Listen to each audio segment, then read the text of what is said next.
what turned into somewhat of a bad weekend if you're a Yankee fan.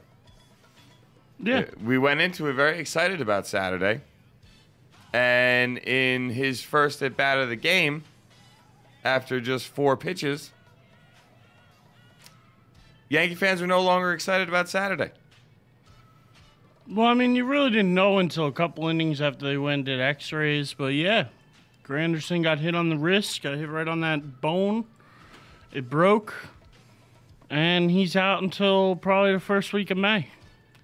So what kind of, I mean, obviously I make sure to mention this on a regular basis, but considering you are what I consider our baseball dude, the question really is, in my opinion, how does this affect the Yankees?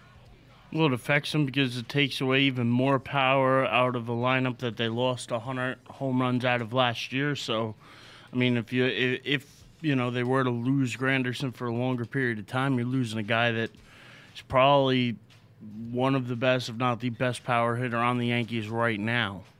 I mean, he's a guy who hit 40-plus home runs last year. Not going to probably get the same offensive production out of anybody they put out there, because I guess they're going to have a little bit of a kind of a platoon thing of Rivera and Diaz are the 2 guys that are going to be kind of in that mix for left field, I guess you'd say.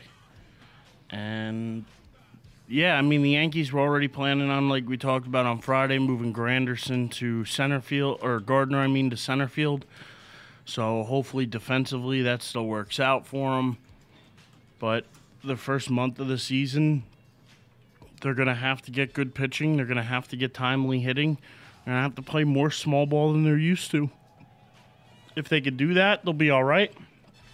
If they struggle to score runs, they could have a rough start to the beginning of the year.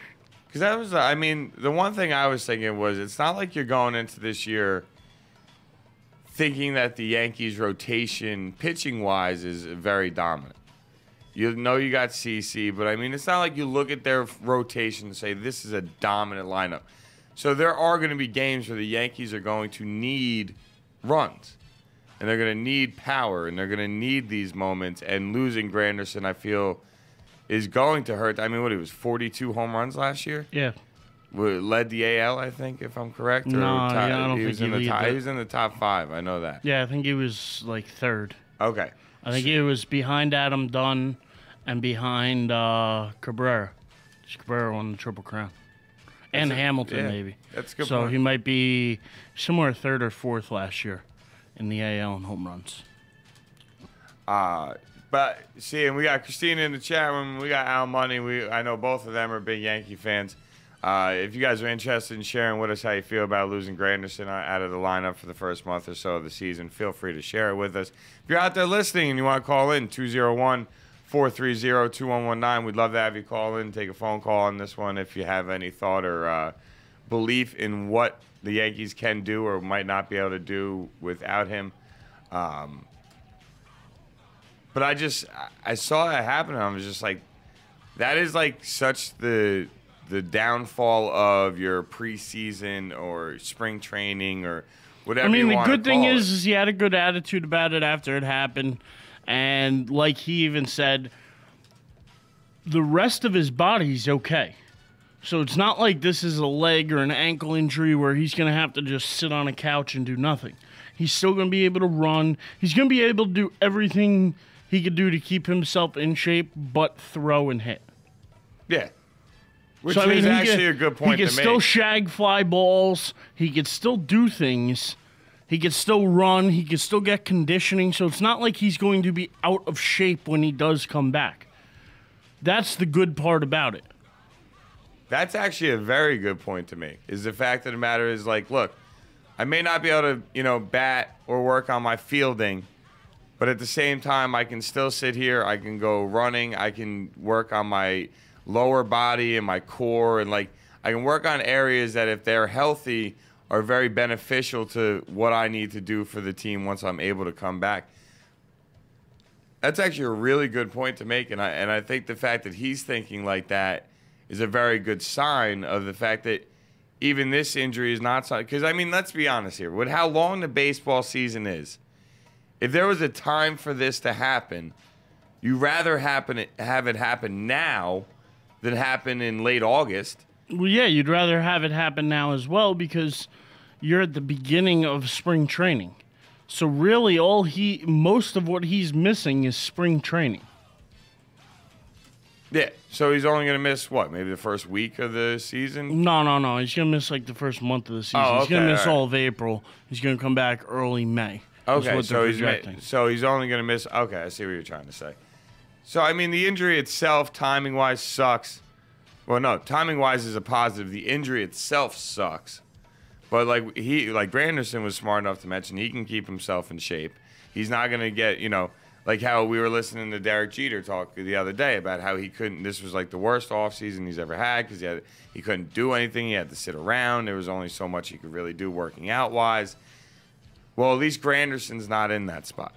Granderson can still go out and run. Granderson can still, like, participate in certain drills and things like that to help continue his quote-unquote spring training to get ready for the regular season. So I will say that if this injury is going to happen, I guess you're going to ask for it to happen now. That's for damn sure. So, listen, everybody's going to have injuries on their team at some point, and we got hit with one early. Between him and A-Rod being out, and the guys we lost in the offseason, we lost a lot of power out of this lineup. It's going to be a different looking lineup than what normal Yankee fans are used to.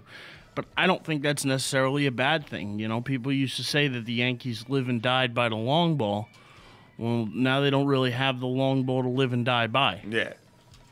So it'll be interesting to see. I think it'll be pretty cool. I'm actually looking forward to it. It's the first time in a while the Yankees have put together a squad like this. So I'm actually really intrigued to watch them play. So Well, and that's a good thing as a fan. I mean, if you're interested to see them play with this different style, I mean, I know that feeling. I can relate it to watching Chicago when they made their changes in coaches from Del Negro over to Tom Thibodeau and the difference in how they play defense. Now, they can't score worth a damn, and that was in proof last night when they lost to OKC by 30 points. But just saying, I know what you're talking about with seeing a difference in how your team plays style-wise and making a even when transition. Granderson comes back, there's still going to be a small ball team. He just gives them that extra little bit of power in the lineup. But they lost, like I said, over 100 home runs from last year, and that's not counting Granderson's loss this year. So I think the Yankees will be all right in the long run. I mean, do I think they necessarily have the bats up and down that maybe Toronto's put together or that Anaheim's put together? Maybe not this year. So you're saying you don't see them jumping out to like a 15-5 mark? Not that they couldn't. I'm not saying they can't do that. I'm just saying that I think their style of play is going to be different. Yeah. Well, while we're on the Yankees, we might as well throw out there as well. Mr. Rivera did his first bullpen session as well over the weekend, I believe. So you got that. Jeter's set for a return on, March 10th, I believe? Yeah, that's what Girardi said. I'm just trying to think of what other Yankee headlines we have. I mean, the Granderson thing is really the story of their weekend. And did you get a chance to actually see them play on Saturday? I did watch. No, Saturday they weren't televised. Sunday they were televised. Yesterday is when Granderson got hurt.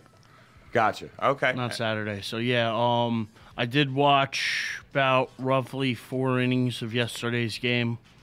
Watched a little bit of it. They actually had a kid, Miller, who pitched for the Yankees yesterday. He's out of Morristown. Has family in Parsippany and Montville as well. So it's interesting to see it and pretty cool to see a kid from our area pitching for the Yankees. Hell yeah. Even if it is just a spring training game, I thought that was pretty cool to watch. That is pretty damn cool. That's an exciting moment. That's what that is.